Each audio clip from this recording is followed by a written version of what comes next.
વાત કરીએ ભાવનગરની તો ભાવનગરે રાહુલ ગાંધીએ રાજાશાહી પર ટિપ્પણી કરી છે તે બાબતે ભાવનગરના યુવરાજ જયવીર રાજસિંહનું નિવેદન સામે આવ્યું છે। રાહુલ ગાંધી પર મને દિલથી ખૂબ જ દયા આવે છે। જે વ્યક્તિના પિતા અને તેમની માતા વડાપ્રધાન રહી ચૂક્યા છે, વ્યક્તિએ આટલી જૂની પાર્ટીનો સત્યનાશ કરી નાખ્યો છે। હું માતાજી સાથે પ્રાર્થના કરું છું, માતાજી પાસે પ્રાર્થના કરું છું કે તેમને સુખી રાખે અને તેમને બુદ્ધિ આપે। રાજકીય પક્ષોના નેતાઓ દ્વારા રજવાડા અને રાજાશાહી સમયને થતી ટિપ્પણીઓને સામાજિક સ્વરૂપે જુઓ। રાહુલ ગાંધીએ આપેલા નિવેદનને લઈ રાહુલ ગાંધી ભૂલી ગયા છે કે આ દેશમાં જમીન ટોચ મર્યાદાનો કાયદો લાગુ પડ્યો હતો।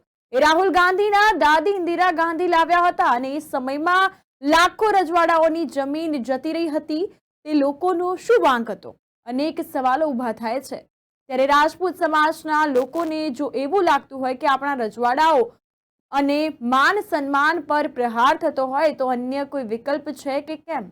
જો અન્ય વિકલ્પ ના હોય તો સમાજમાંથી શિક્ષિત અને યોગ્ય લાયકાતવાળા વ્યક્તિને ઊભા રાખવા જોઈએ તેવું નિવેદન તેઓ દ્વારા આપવામાં આવ્યું છે। મારી એક નમ્ર અપીલ છે ભાવનગરના તમામ નગરજનોથી, ફક્ત ક્ષત્રિય સમાજ નહીં પણ તમામ નગરજનોથી, આવા જે પણ ઇશ્યુઝ આવતા રહે છે વારંવાર, એને આપ એક સામાજિક દોર ઉપર જો, look at it as a social issue.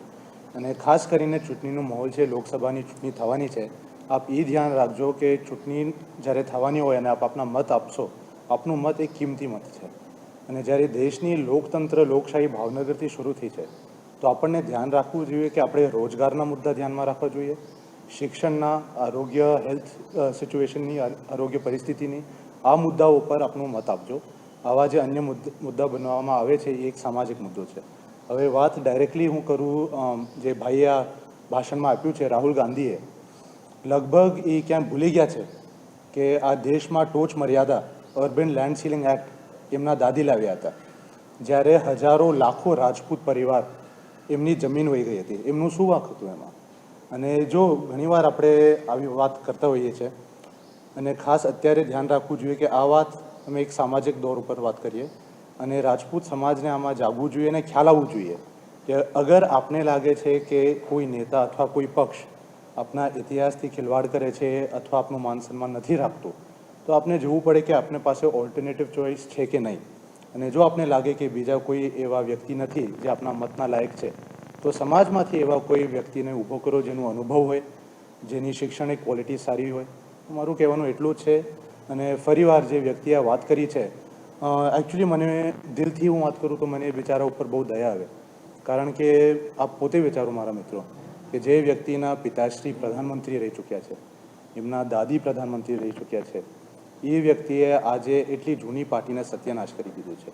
તો માતાજીથી એ જ પ્રાર્થના છે કે એને સુખી રાખે અને એને બુદ્ધિ આપે। સાહેબ, ખાસ કરીને સામાન્ય ચૂંટણીમાં રાજકીય પક્ષો જે હોય છે એકબીજા ઉપર દાવા કરતો હોય છે, પરંતુ પહેલી વખત એવું થઈ રહ્યું છે, અગાઉ રૂપાલાજી બોલ્યા, ત્યારબાદ રાહુલજી બોલ્યા, એટલે રજવાડા ઉપર સીધા પ્રહારો થઈ રહ્યા છે। આ પ્રકારની વાત થઈ રહી છે, શું કહેશો? હું આશ્ચર્યચકિત છું કે આઝાદીના એટલા વર્ષ પછી પણ રાજકીય વ્યક્તિઓને રાજવી પરિવારોથી વાંધો છે। આ ભાવનગરની જ વાત કરીએ આપણે, જે રાજવી પરિવારે આ દેશને લોકશાહી આપ્યું, એવા પ્રજાવત્સલ્ય મહારાજા કૃષ્ણકુમારસિંહજી, એમની પહેલાં મહારાજા ભાવસિંહજી અથવા મહારાજા તખ્તસિંહજીની વાત કરીએ, એમનું ભાવનગર પ્રત્યે કેટલું યોગદાન હતું। અને ત્યારનું ભાવનગર અને આજનું ભાવનગર અન્ય જિલ્લાઓ કરતાં પાછળ કેમ રહી ગયું છે, એ પણ એક મોટો પ્રશ્ન છે। તો એવા જે પ્રશ્ન છે જે વર્તમાન અને ભવિષ્ય નક્કી કરશે, આપણે એ વાત કરવી જોઈએ। અને જો રાજા મહારાજાની વાત આવે તો હું દિલથી અને એક સત્ય વાત કહું તો અમે પહેલાં પણ કીધું છે ક્ષત્રિય સમાજના અન્ય ઇવેન્ટમાં, પ્રોગ્રામમાં, કાર્યક્રમમાં, કે દરબારો કોઈને ગમતા નથી, પણ બનવું છે બધાને દરબાર। આપણા જીવનમાં આપણે કાંઈ સામાન્ય વસ્તુ નથી જોઈતી, બધાને એક રોયલ ટચ જોઈએ છે જીવનમાં। તો ઇતિહાસથી આપણે શીખવું જોઈએ, જ્યાં આપણે લાગે છે કે રાજવી પરિવાર હોય અથવા આપના પોતાના કોઈ પૂર્વજો હોય, ઇતિહાસથી આપ શીખો, જ્યાં સારા કામ થયા છે એ સારા કામ, એ સારી વિચારધારા આપણે આજે કઈ રીતે આપણા વર્તમાનમાં, આપણા સામાજિક જીવનમાં યુઝ કરી શકીએ। અને જો ભૂતકાળમાં, ઇતિહાસમાં અગર કાંઈ ખરાબ કામ થયું હોય તો એનીથી પણ આપણે શીખવું જોઈએ ને એવી ભૂલ ન કરવી જોઈએ।